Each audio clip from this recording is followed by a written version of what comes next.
Hi friends, welcome to వేదిక. రేవంత్ రెడ్డి గారు కొన్ని కీలక వ్యాఖ్యలు చేశారు అబౌట్ యాంటీ డిఫెక్షన్ లా. నిజంగానే తెలంగాణలో బై ఎలక్షన్స్ రావా?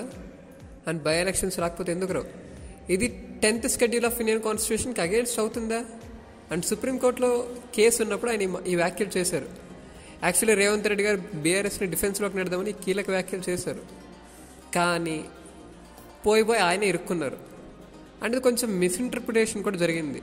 మిస్ఇంటర్ప్రిటేషన్ ఇన్ ద సెన్స్ ఆయనే మాట్లాడారు, ఎన్నికలు రావు, ఎవరు భయపడకండి. అదేదో ఎమ్మెల్యేలందరూ చిన్న తరహా ఉద్యోగుల్లాగా చెప్పేశారు. సో అసలు యాంటీ డిఫెక్షన్ లా అంటే ఏంటి? రేవంత్ రెడ్డి గారు చేసిన వ్యాఖ్యలు ఏంటి? ఈ నేను రికార్డ్ చేస్తున్న టైంకి ఆయన నిన్న అసెంబ్లీలో ఈ వ్యాఖ్యలు చేశారు. అండ్ అన్ని విషయాలు తెలుసుకుందాం క్లియర్గా. First of all, anti defection law అంటే ఏంటి? ఈ యాంటీ డిఫెక్షన్ లా ఇప్పుడు ఎందుకు వచ్చింది? అండ్ సుప్రీంకోర్టులో ఎందుకు కేసులు నడుస్తున్నాయో కూడా చూద్దాం. మామూలుగా 2023లో కాంగ్రెస్ పవర్లోకి వచ్చింది తెలంగాణలో. అండ్ అందరికీ తెలిసింది, బీఆర్ఎస్ 39 మంది ఎమ్మెల్యేలు గెలుచుకుంది. అందులో ఒకరు చనిపోయారు. తర్వాత బై ఎలక్షన్స్ వచ్చి అక్కడ ఐఎన్సీ గెలిచింది, కాంగ్రెస్ పార్టీ గెలిచింది. అండ్ ఇవి ఒక్కరు పోగా మిగిలిన 38 మంది. ఆ 38 మందిలో 10 మంది బీఆర్ఎస్ నుంచి కాంగ్రెస్కి వెళ్ళిపోయారు. ఇక్కడ వచ్చింది అసలు యాంటీ డిఫెక్షన్ లా సబ్జెక్ట్ అనేది. మామూలుగా ఒక అపోజిషన్ పార్టీ నుంచి రూలింగ్ పార్టీలోకి వెళ్ళాలంటే 2/3 అంటే 3/2, ఒక 300 మందిలో 200 మంది ఖచ్చితంగా వెళ్ళిపోవాలి. ఒకటేసారి వెళ్ళిపోతే ఆ లెజిస్లేటివ్ పార్టీని రూలింగ్ పార్టీలకు విలీనం చేస్తారు. లెజిస్లేటివ్ పార్టీని మాత్రమే, టోటల్ పార్టీని కాదు. సో విలీనం చేస్తారు. ఇక్కడ జరగలేదు. 10 మంది ఎమ్మెల్యేలు ఒకరి తర్వాత ఒకరు వెళ్ళిపోయారు. అండ్ ఇక్కడ యాంటీ డిఫెక్షన్లో వీళ్ళు ఖచ్చితంగా అప్లై అవుతుంది. అండ్ ఇప్పుడు అసలు యాంటీ డిఫెక్షన్ లా అంటే ఏంటో తెలుసుకుందాం.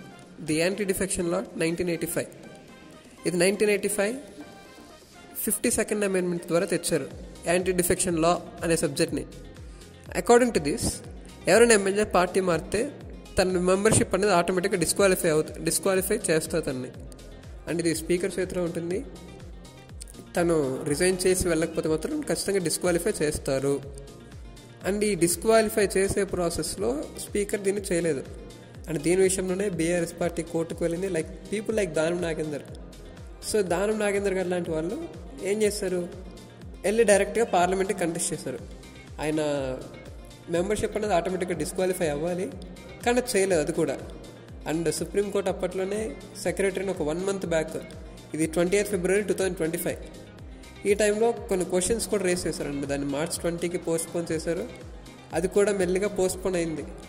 సో అదే క్రమంలో ఇప్పుడు ఏమైందంటే ఎలక్షన్స్ వస్తున్నాయని ఒక క్యాంపెయిన్ నడుస్తుంది, by elections. So Revanth Reddy గారు ఏమన్నారు కూడా అక్కడ కూడా వద్దాం.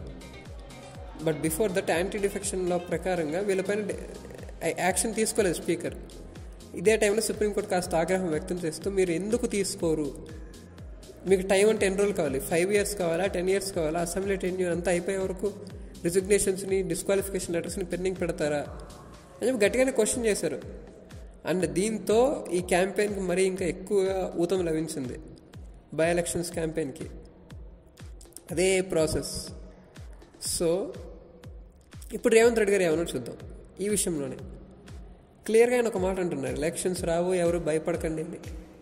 అప్పటికి వాళ్ళు ఏదో చిన్న Group 2, Group 3 గవర్నమెంట్ ఎంప్లాయీస్లో మాట్లాడుతున్నారు. వాళ్ళందరికీ శుభ్రంగా crores ఆఫ్ మనీ ఉంది. సో దట్ ఇప్పుడు ఎలక్షన్స్ రావు అంటున్నారు. ఇది కాన్స్టిట్యూషన్కి అగేన్స్ట్ అంటే అఫ్కోర్స్ అగేన్స్టే. రేవంత్ రెడ్డి గారు చెప్పిన దాని ప్రకారం ఇది ఖచ్చితంగా కాన్స్టిట్యూషన్కి అగేన్స్టే. అంటే ఆయన చేసిన వ్యాఖ్యలు ఆయన చెప్పలేదు, కానీ ఆయన అంటున్న వ్యాఖ్యలు యాంటీ డిఫెక్షన్లకు వ్యతిరేకమే. మీరు మెంబర్స్ని తీసుకొని డిస్క్వాలిఫై చేయాలి కాబట్టి చేయలేదు.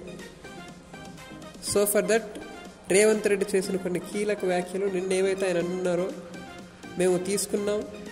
సో కానీ అన్నీ కూడా యాజ్ పర్ ప్రాసెస్, అంటే ఏవైతే 2018 నుంచి 23 వరకు జరిగాయో 23 నుంచి 28 వరకు కూడా అలాగే జరుగుతుంది అని ఒక ఇన్డెమోక్రటిక్ స్టేట్మెంట్ ఆయన ఇచ్చారు. ఇది ఖచ్చితంగా యాంటీ డిఫెక్షన్ లాకి అండ్ ఇండియన్ కాన్స్టిట్యూషన్కి అగేన్స్టే. దీనిపైన కంటెంప్ట్ ఆఫ్ కోర్ట్ పడుతుందా? అండ్ ఈ విషయంలో సుప్రీంకోర్టులో కేసు నడుస్తుంది అన్న విషయం కూడా ఆయన మర్చిపోయారు. ఎవరో పక్కన వాళ్ళు ఎవరో గుర్తు చేశారు. సో తర్వాత కోర్టులో ఉంది కాబట్టి నేనేం మాట్లాడను అనేసారు. సో ఒక చీఫ్ మినిస్టర్ కాన్స్టిట్యూషన్ వైలేట్ చేసేలా ఇట్లాంటి కామెంట్స్ చేయడం అనేది మంచిది కాదు. అది ఎవరు చేసినా చీఫ్ మినిస్టర్ స్ట్రక్చర్లో ఉన్నారు కాబట్టి అయినా ఈ కామెంట్స్ చేయకుండా ఉండాల్సింది. కానీ ఎలక్షన్స్ జరగవు, ఏదైనా చేసుకోవచ్చు అని అంటే ఇది కరెక్ట్గా, ఇది డెమోక్రసీకి ఆయనే ఒక చీఫ్ మినిస్టర్ లెవెల్లో ఉంటూ ఆయనే డెమోక్రసీకి తూట్లు పొడిచారంటంలో ఎటువంటి సందేహం అక్కర్లేదు. అండ్ ఫస్ట్ అందరూ కూడా ఇట్లాంటి విషయాలపైన అవేర్గా ఉండాలి. పీపుల్ రిప్రజెంటేటివ్స్ వాళ్ళు ఫస్ట్ రెస్పాన్సిబిలిటీ మనకు రావాలి, తర్వాత వాళ్ళకి వస్తుంది. అట్లాంటి రెస్పాన్సిబిలిటీస్ మనకి లేనప్పుడు వాళ్ళు అలాగే మాట్లాడతారు. ఫస్ట్ మనకే రెస్పాన్సిబిలిటీ లేదు కాబట్టి వాళ్ళు కూడా ఇంకా అలాగే అనుకుంటారు, వీరికి రెస్పాన్సిబిలిటీ లేదు, మాకెందుకు రెస్పాన్సిబిలిటీ అని. సో ఆ ఇర్రెస్పాన్సిబిలిటీ నేను రేవంత్ రెడ్డి గారితో ఈ వ్యాఖ్యలు చేయించింది. అండ్ ఇది ఖచ్చితంగా కాన్స్టిట్యూషన్కి అగెయిన్స్ట్గా ఆయన చేశారు, ఎవరు అవునన్నా కాదన్నా. దీనిపైన సుప్రీంకోర్టు ఏముంటుంది, అండ్ ఇది యాక్షన్ ఏమన్నా తీసుకుంటుందా? ఎందుకంటే 10th షెడ్యూల్కి అగెయిన్స్ట్గా క్లియర్గా ఆయన ఈ స్టేట్మెంట్ ఇచ్చారు. చూడాలి మరి ఏమవుతుందో.